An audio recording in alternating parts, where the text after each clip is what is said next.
Closed captioning for sport fishing on the fly is brought to you by The Frog Boat. Inspired by nature, ingenious by design. Hi everyone, and welcome to this edition of Sport Fishing on the Fly. Today we're going to show you some excerpts from our trip up to Tyee Lake Resort. Gary Cooper of Nice Fish was kind enough to invite us up to spend a few days with him. And what you're going to see today is some of the beautiful places we experienced when we were up in the lodge. That's today as we take you sport fishing on the fly.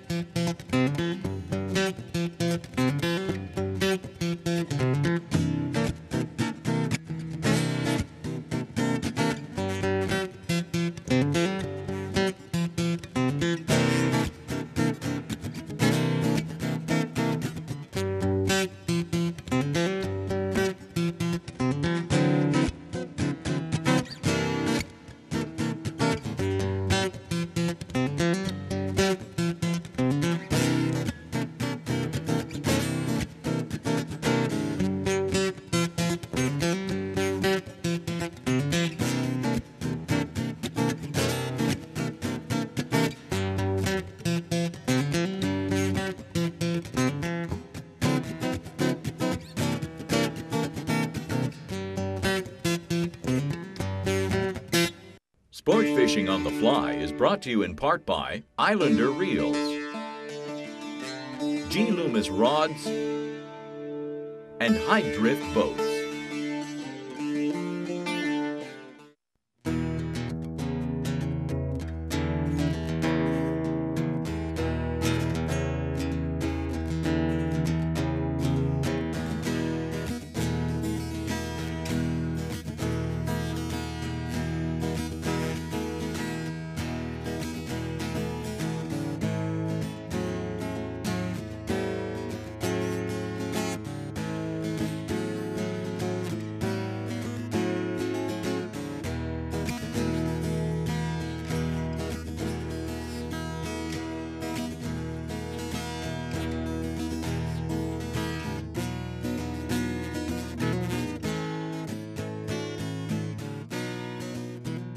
Had to resort, had to pull out the artillery.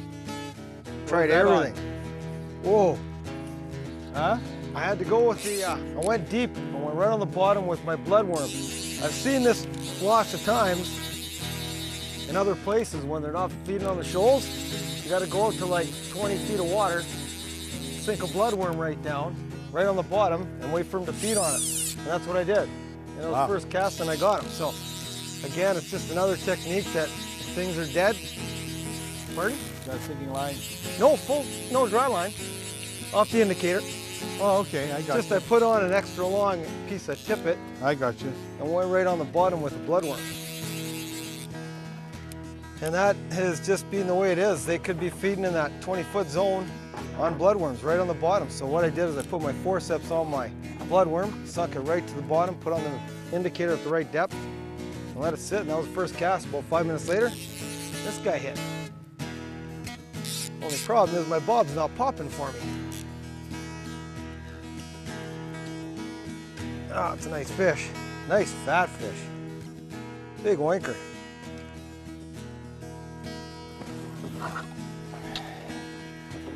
Got the net today.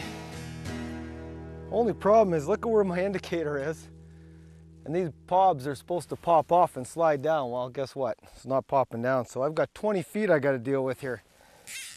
Unless I can do this all myself without losing the fish. No, that's not going to work. But if we do this and be really careful, be able to get him. There we go. Ah, he's a nice little chunky guy. Fairly fat. Looks to be a couple pounds, few pounds maybe. Actually, you know what I'm going to do? I'm going to keep him in the net. I'm going to do a throat sample. I want to see what this guy's been feeding on here. I'm just going to undo the hook here. Okay. Okay, there's the hooks out. Now what I do is turn the fish upside down. You want these fish docile when you do a throat sample.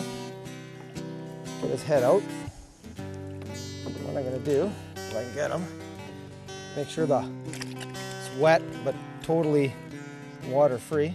Just insert it, pull a little bit, and that's it. Now we're gonna turn this guy over. You can see how nice a fish he is. He's well fed, beautiful, nice thick rainbow. Got milk coming out. We'll let her revive a bit. And there she goes. All we're gonna do is check our throat sample right now and see what we have. Thought I saw some chironomids, maybe even some bloodworms coming up in there. There we go. So, in here, what we have is, we have a big caddis emerger.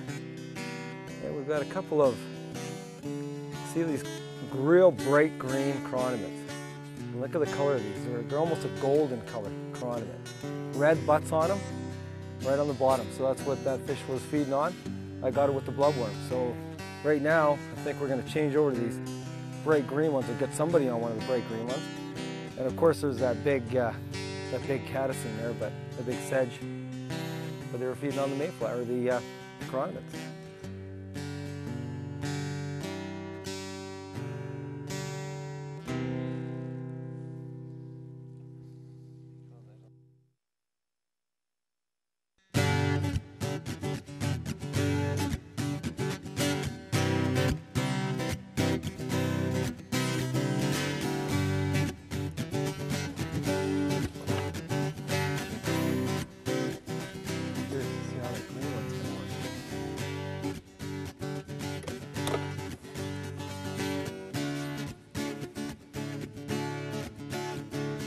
There we go, fish on. Oh yeah, another one. Oh, that's another nice one. Oh yeah, go on, baby, jump. That's a good fish. And they want it moving, they want this little bit of activity. So we know they're hitting the bloodworms. We know they're feeding on the bottom. So we'll try to match the green color we had earlier, that greeny brown chironomid.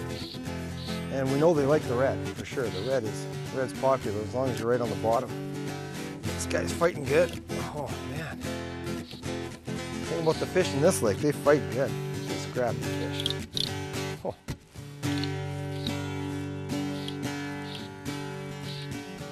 Oh, jeez.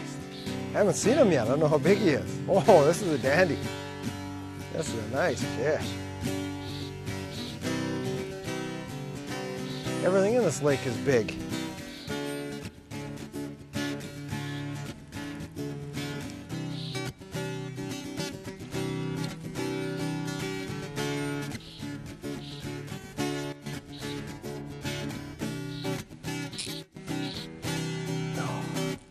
Gee, I'm glad Paul, our guide, told us we better go with heavy tippets, like 8-pound test.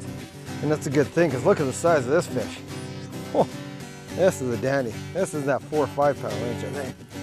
He's a nice fish. Good thing I brought the net, too. Pop this indicator real quick. Oh, I can't. Oh, it's going to be trouble. There you go. That's the difficulty you have when you're long line like this.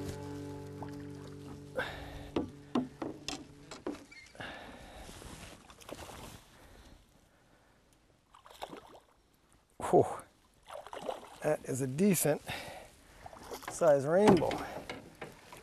That is a good fish.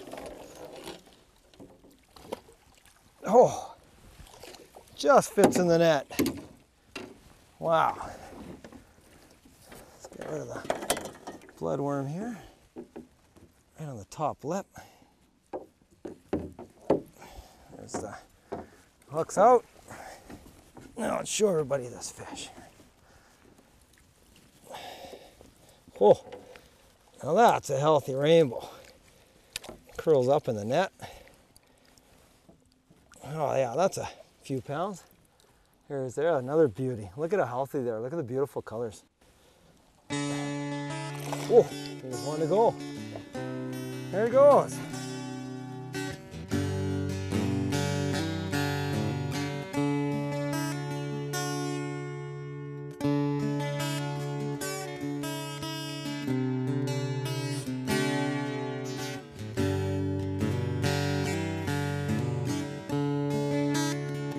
at him rolling. Oh, nice fish.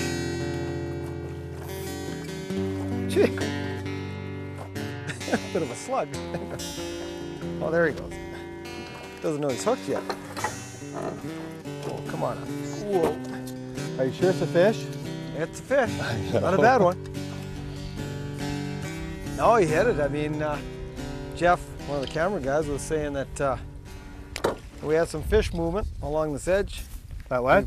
We had some fish movement along that edge. You saw a couple of fish moving. Yeah. And you just had a hit here.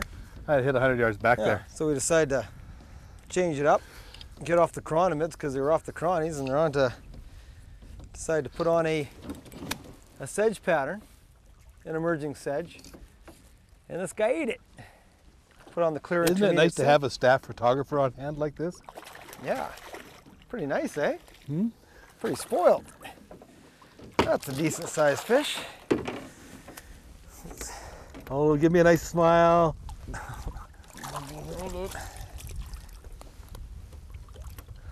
Let's see the fish. Nice smile right in the middle there.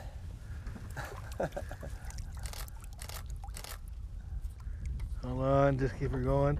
Gotta remember to focus it. There's the fly. Oh, fly gone, and my daily shower. Well, at least the fish got to revive himself, which is a good thing. So that was a bit of a change, actually. We should talk about the change in the day too, how we've came out here earlier. We had some good chronomid action. We had some brown chronomids coming off, some green ones. Actually went down with some bloodworms on the bottom. Not much activity in the shallows. And then we saw a few fish moving in the shallows, so we decided to anchor up outside in a little bit of deeper water, probably 20 feet, and cast our clear intermediate sinks into the shallow water and bring it back. That's a good way to bring a sedge back over the ledge, or if you see more fish out, go and anchor inside and do the same thing on the outside. So we'll give it a go. That was the first cast with the clear intermediate sink and the sedge. See if maybe they're going to start eating finally. It's been a pretty quiet morning so far.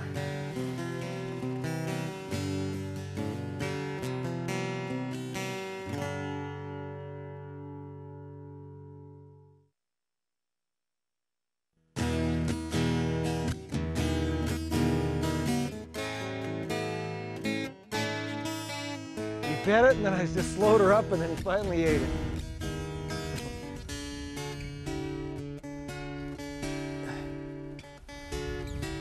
Ah, I paid to go a little deeper that time.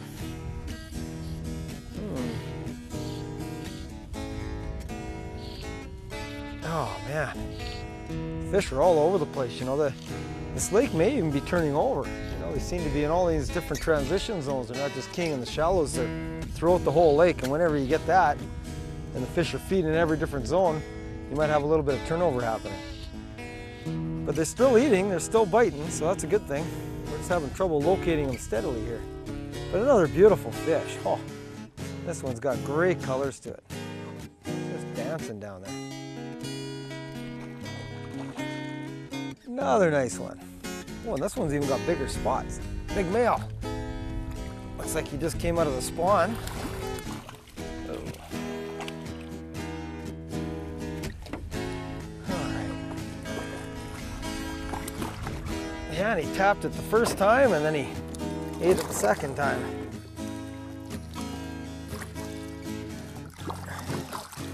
Oh. There it is there. Not a bad fish, kind of. Just a nice male. He's a little thin, just come out of the spawn. A decent size. Oh, there he goes. When they want to go, they want to go. Well, all I can say is we're just going to keep working the zone. You know, Gary's gone on the troll. He's up there, as you can see. He's gone with a little micro leech, and he's trying to search out the fish right now. And when the fishing does get slow, Gary's got the right idea. It's a good idea to actually up anchor and go looking for him, and a great little pattern to use as a micro leech. And maybe if Gary hooks ones, we'll show everybody a little micro leech, what they look like. One of his favorite patterns to use.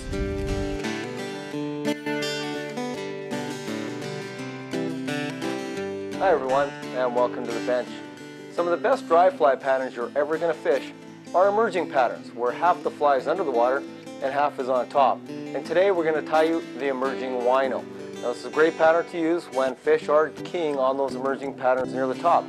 Make sure you have these materials ready before you tie the fly. For the hook, we're going to use a size 12 Scud pupa. We'll use some 8/0 wine thread to tie with, some wine thread for the body, one strand of green Krystal flash for the rib, some white calf tail for the parapost, and a grizzly and brown hackle for the hackles. The first step to the pattern is to take your wine thread, and it is very important to have this wine colored thread, and wrap on a good base layer right to the rear of the hook. Take one strand of your Krystal flash and tie it in near the rear of the hook, and we'll use this to rib the body after we create the body with the wine thread.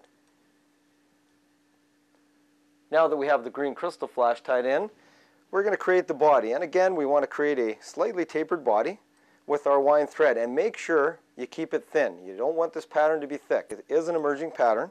It is going to be subsurface, so keep it thin. Only a few wraps of thread, and wind up about 2/3 up the hook, where we're going to tie on our parapost a little bit later. Now it's time to tie in the parapost. We're going to take some white calf tail and put it on the hook and wrap in a parapost, which will wrap the hackles around to create the wing, and tie it in.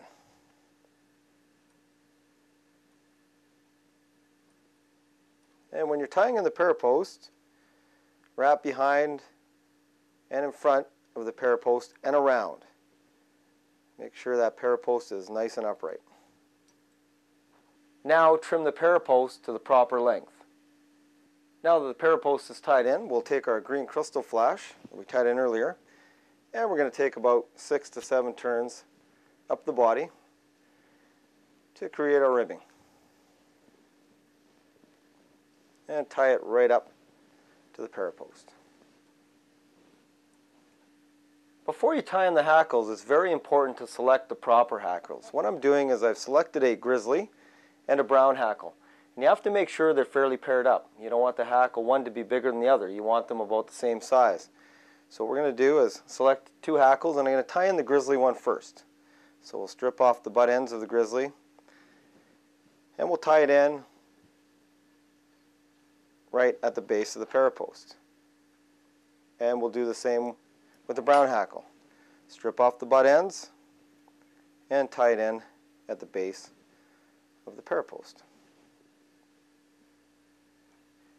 To create a true emerging pattern, you want the hackles to sit high on that parapost. So what I'm going to do is whip finish off the thread at this point, right at the head end. Then I'll invert the hook in my vise, retie on the thread, and then tie my hackles. And we'll show you that in the next stage. As I just mentioned, I've inverted the hook, so it's the hook eye is pointing straight down, parallel with the vise. I'm going to retie on my thread right onto the parapost. And that's where I'm going to finish my hackles. So now I'm going to take my grizzly hackle, and we'll tie it in first. And again, wrap all the way around the parapost, keeping it fairly high on the parapost. Take about 4 or 5 turns, then tie off right at the bottom of the post. And snip off your excess. And repeat the same step with your brown hackle. Again, wrap and stay fairly high on the parapost. And then tie off at the bottom of the parapost. To finish the fly off, I'm going to whip finish directly right on the post. So just do your whip finish right on the bottom of the post and cut off your thread. Now the beauty of this pattern, since it is an emerging pattern, is the hackle sitting high on the post.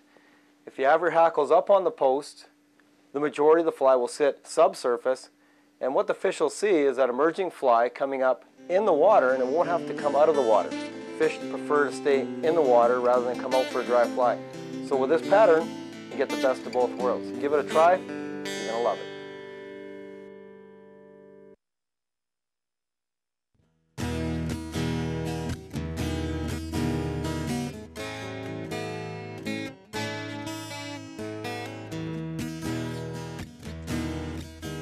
Whoa, that's nice. Way to go, Don. Nice. Nice and silver. Look at this one. This one's a beauty, Coop. Huh? This one's a beauty. Nice and silver. Is it? Yeah, real nice silver. Are you gonna let me take a picture of it? Yeah, if you like. Huh? If you like to. Well, you know. Actually, Well, that is a fat fish. How come he's not fighting? I don't know. He did fight when he hit it, but now he's not very happy. He's ready to come. All right.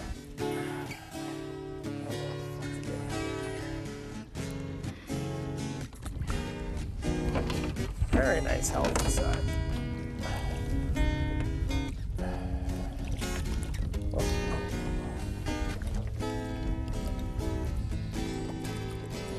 Ah. Okay. Whoa, don't go, no. Oh.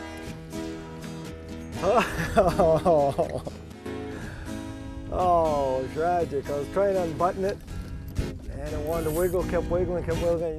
Next time, I better use the net, eh? Huh? He got away. Next time, I better use the net. Yeah, well, that's all right, as long as he's healthy. Ah. Yeah. How big was it? I don't know, a few pounds. Nice silver. Nice and healthy. You're really doing a super, you're just basically letting it sit there, aren't you? I'm just moving it. I'm just bringing it up from the bottom with a little hand twist. Little figure I see eight. that, yeah. Just a little figure eight retrieve. So they're actually taking, as you bring it up from the bottom, as you're All coming the up this time. way or out this way? No, they're actually, I'm throwing it out and then it's coming up a little bit off the bottom. And they're hitting it just as it's coming up off the bottom. That's what I've been doing too, but I obviously haven't been doing it as good as you have. Well, they're hitting so soft. Like I just felt my line tighten ever so slightly and he was on there. Just set everything. They're just hitting very lightly. They are hitting soft, eh? Yeah, real softly. Well, Gary, thanks a lot for coming out with me. You know what? Inviting me up here to Tyee Lake Resort. That was a phenomenal trip. Well, you know, the people we really have to thank are the people at Tyee Lake Resort. I mean, they have just taken so good care of us, haven't they? A+. You know what? You can't beat the food, the accommodation. Yeah. Of course, the cocktails in the evening was fantastic. And the fishing was second to none. We had a blast out there. And the other big thing, too, is I learned an awful lot today. Well, it's fly I'm fishing, right? all the time, but I'm fly fishing a lot of times, too. And all of a sudden, I'm learning a lot. These guys really know they're fly fishing because I've fished with Grant before and now I fish with you. Yeah, we've had the opportunity. You know what? I got to get invited out for those big Chinooks sometimes. I'll do that. Excellent. Hey, when you're on the wild, make sure you take care. Conserve our waters like they have here at Tyee Lake Resort.